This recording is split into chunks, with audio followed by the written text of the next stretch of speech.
Hello everyone, welcome to Elder Geek's Elder Speak. Today is Monday, February 17th, 2014. My name is Randy Asenchak. I'm the editor of ElderGeek.com. In the background today, you're going to be seeing gameplay footage from 99 Levels to Hell. It's an indie game where it is a rogue-ish, like, shooter thing, kind of like Gyromite, a little bit. Yeah, it's like Gyromite meets Portal. I don't know, I'm still tinkering around with it, so when you're seeing me playing the game and sucking at the game, it's because this is my first time playing through it. I'm hoping to put a little video together about it sometime this week. But anyway, welcome to Elder Geek's Elder Speak, and honestly, welcome to all the new subscribers. Within the past, I want to say, week or so, we saw an increase of about 1,000 subscribers too. Honestly, welcome to all of the new subs out there. Welcome to all the new viewers. Generally, Elder Speak is a show where I kind of go off on a tangent and talk about one topic or another. But on Mondays, I try to pose a question for the audience and for us to kind of have a nice discussion going back and forth, and it generally lasts throughout the entire week. This week, the big question is going to be about Thief.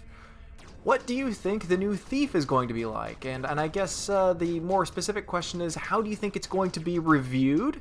And how do you think you're going to like it? Or if, you're not into stealth games, go ahead and just say I'm not into stealth games and I'm not into Thief games. I'm kind of a stealth junkie, so I'm going to be playing Thief no matter what. Whether or not it gets a good review is yet to be seen. I will give you my prediction. I'm going to predict that, one, there's going to be a loud outcry from a lot of people who are really angry about the main character's voice. Two, I feel like it's going to be more action-oriented than almost all the Thief games in the past, and there's going to be a lot of people angry about it. And three, I'm going to say that it's still at heart probably going to have some fun stealth gameplay in there, but it's going to be one of those weird hybrid games where stealth purists are not going to love it, and at the same time it might be too stealthy for action gamers. That's going to be my prediction. I'd love to hear what you guys think as to what you think is going to happen with it. I think if I'm going to guess a Metacritic rating, I'm going to guess a Metacritic rating of 83. That's my guess. I'm going to guess 83. And I'm also going to guess I'm going to guess at 83. I think I'm probably going to like it. I really do. I think that I'm going to like it, but I'm not going to love it. I think it's going to be one of those games where I'm going to play it and be like, oh, it was really fun. I really probably don't need to play it ever again. I think I'm going to like it, but I don't think I'm going to love it. Prediction-wise, let me see. If I'm going to predict a score from me, I'm going to predict a worth trying. Because of all those aforementioned reasons. I think it's going to be too alienating for some, and I think it's going to be too alienating for both groups of people. I think by trying to go for the general crowd, I think they're going to alienate too many people and not welcome in enough. So I'm going to say that it's probably going to get a worth trying, and I will be pleasantly surprised if it gets a worth buying from me, and then if it gets a don't bother from me, I'm also going to be crazily disappointed. So let me hear your thoughts. I want to hear what your thoughts are. Before I go, I'm going to, keep today's episode pretty short because I'm trying to work on a couple other videos as well. But before I go, I kind of wanted to answer a couple of viewer questions because I get a lot of the same questions that come in every once in a while, and kind of want to set a base for everybody. One question that comes in quite a bit is, do I do Elder Geek full time? Is it my only source of income? No, ElderGeek.com is not my full source of income. I work a 9-to-5 job as well.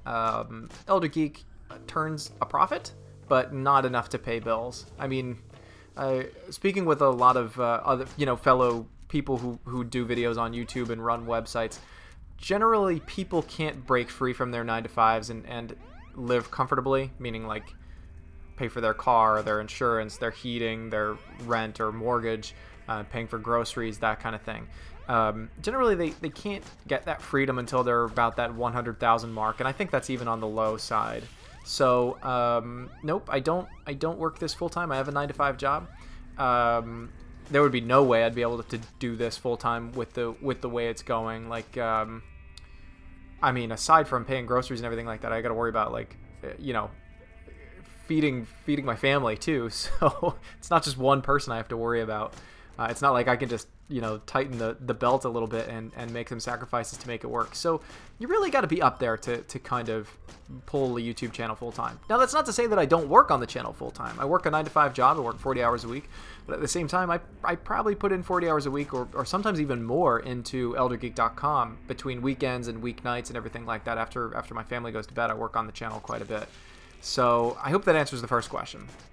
Another question that kind of comes up, and don't feel offended for asking this question because I really don't care at all. It's kind of a weird thing. But a lot of times I get asked the question as to why I use first person plural in my video reviews, why I say we instead of I. And that kind of goes back a little bit. If I had launched the channel on my own, I would probably use first person singular in all of my reviews. I would probably say I feel that the game is lacking in whatever. I feel like the game is great because of the following reasons. But the reason why I say we is because when we first started the channel, there were a number of us that were actually making video reviews for eldergeek.com. If you look way in the backlog of our videos, there were I was probably only doing about 25% of the videos. Elliot Hagen was doing 25%, maybe even close to 50% at the time.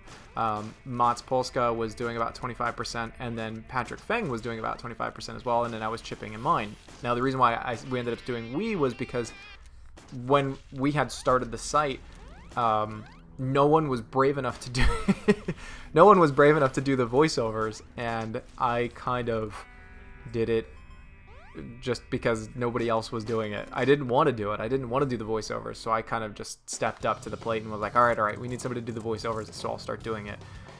And it got a good response when I did the video reviews. I was totally nervous going in, and they got a good response, so I kept going. And obviously, I think I've gotten better at doing my voiceovers over time. And so now here we are. Now, Elliot no longer makes videos for the site. He actually works in film out in California. And Mats and Patrick, their personal lives kind of caught up with them.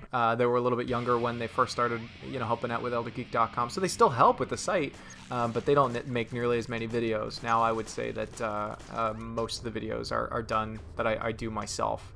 The last video that Mats did was the Battlefield 4 video, and the last video that Patrick did was actually not that long ago. He did, what was that adventure first-person shooter game? I can't even recall the name of it. Deadfall Adventures was the last one that Patrick did.